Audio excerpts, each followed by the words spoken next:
Welcome back, guys, to The Last Kids on Earth, Chapter 8. Every single day now, I drive around town, blaring Big Mama's horn. I do it in the morning, alone, before Quint and Dirk are awake. And every few blocks, I whip out the big bullhorn. June Del Toro! Are you out there? June Del Toro, can you hear me? No luck. It's starting to feel like a wild goose chase. Or a wild June chase. Today I drive past 12th Street, which reminds me, it's almost August 12th, Quint's birthday. I've never planned a birthday party before. That's what moms and dads and girls are for. So, a lot of pressure here. Can't junk this up. A party should be big and crowded so that the birthday person feels admired, appreciated, and accepted. I mean, that's how I always see them in the movies and on TV and stuff. So, I was thinking about trying to catch a bunch of the zombies and do something like this. Scratch that. I'll continue thinking. Rover is awesome. I always wanted a dog, but when you're a foster kid who always bounced around, you don't get things like dogs.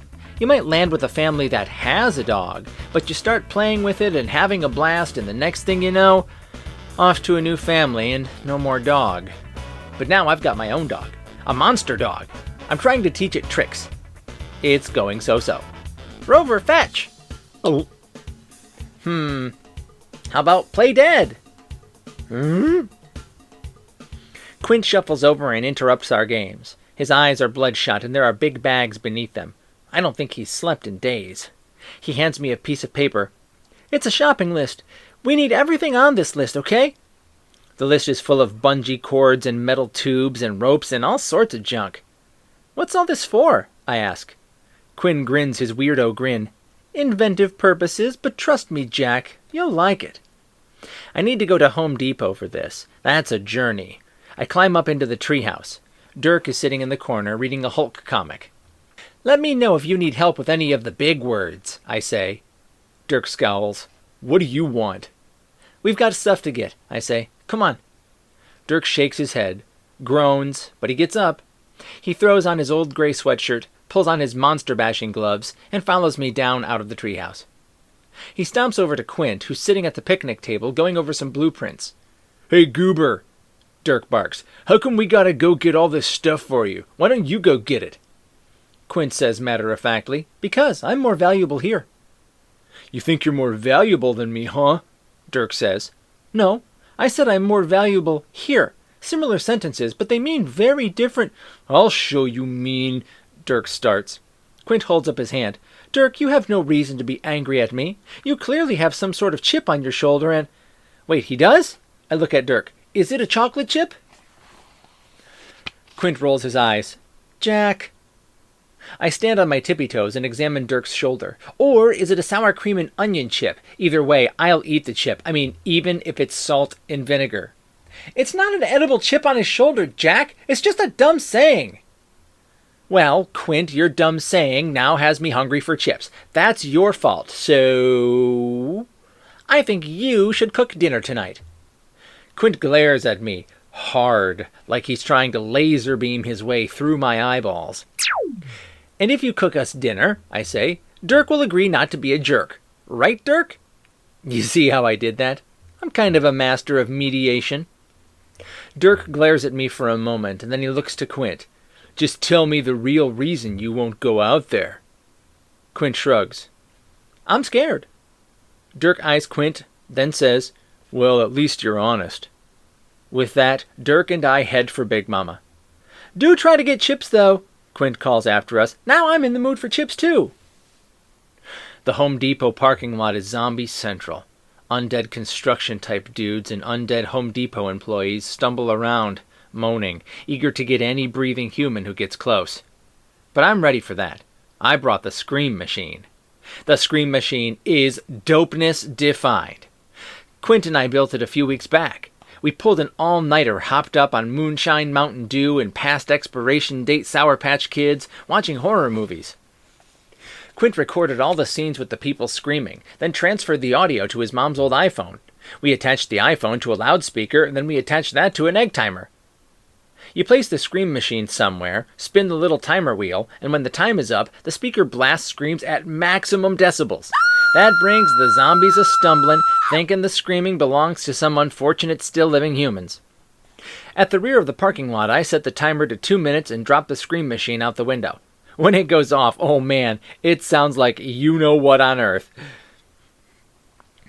There's a mass zombie migration, leaving Dirk and me an open path to the store entrance. We step inside. Oh, jeez, clean up in all the aisles, am I right? You ever get tired of yapping? We grab a cart. Dirk is dedicated, tracking down everything on the list. I'm less dedicated and go straight for the power tools.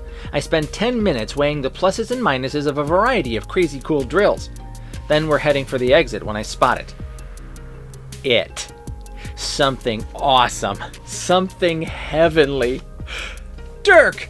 I say, we need that ping pong table. That's what I'll get Quint for his birthday.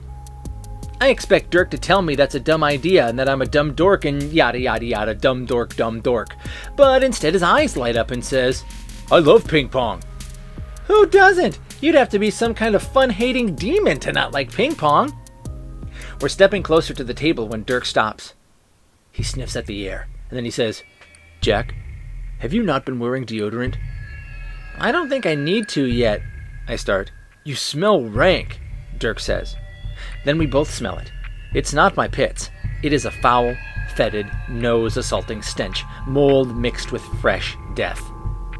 Dirk and I spin around and...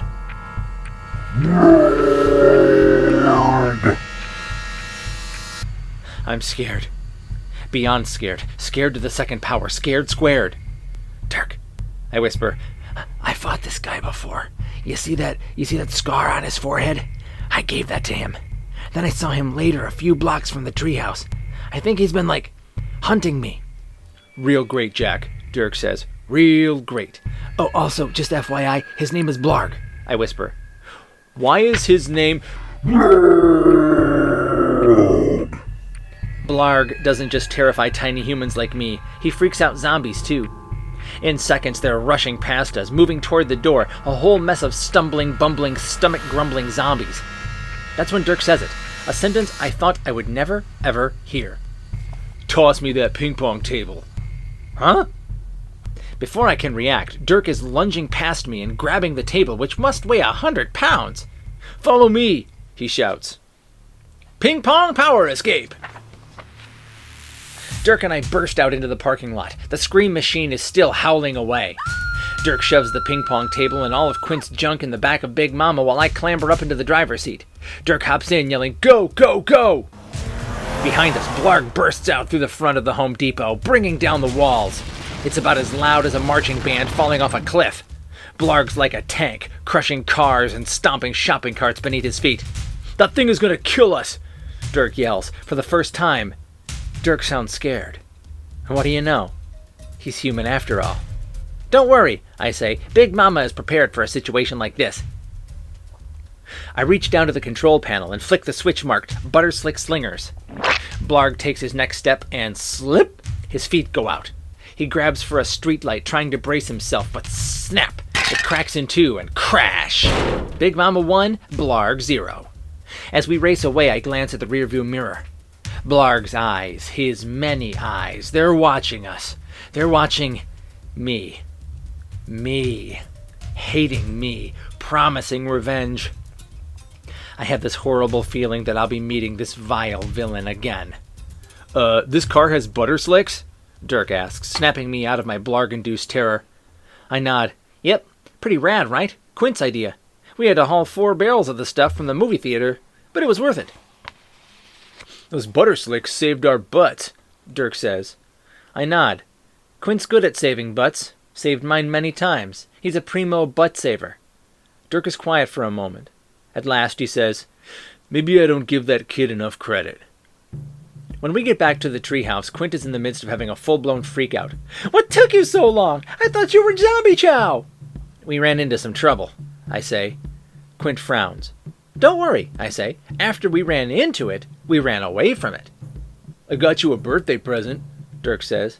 What, Dirk? Noogies? A punch in the nose? No, for serious. But not just from me. From me and Jack, the two of us. Happy birthday, geek, Dirk says, reaching into the back of Big Mama and unveiling our super awesome new ping pong table, which also makes a good makeshift battering ram as we learn. Quint's eyes light up. Dirk steps forward and sticks out his hand. Quint flinches, sort of stumbles back like he thinks it's a trap. Dirk rolls his eyes. Quint stops himself. He stands up straight, straighter than I've ever seen. Then he steps forward and shakes Dirk's hand. Friends? Yes, friend. Friends. See? Ping pong solves all problems. And that's the end of Chapter 8. Join us next time when we'll take on Chapter 9. Until then, have a great day.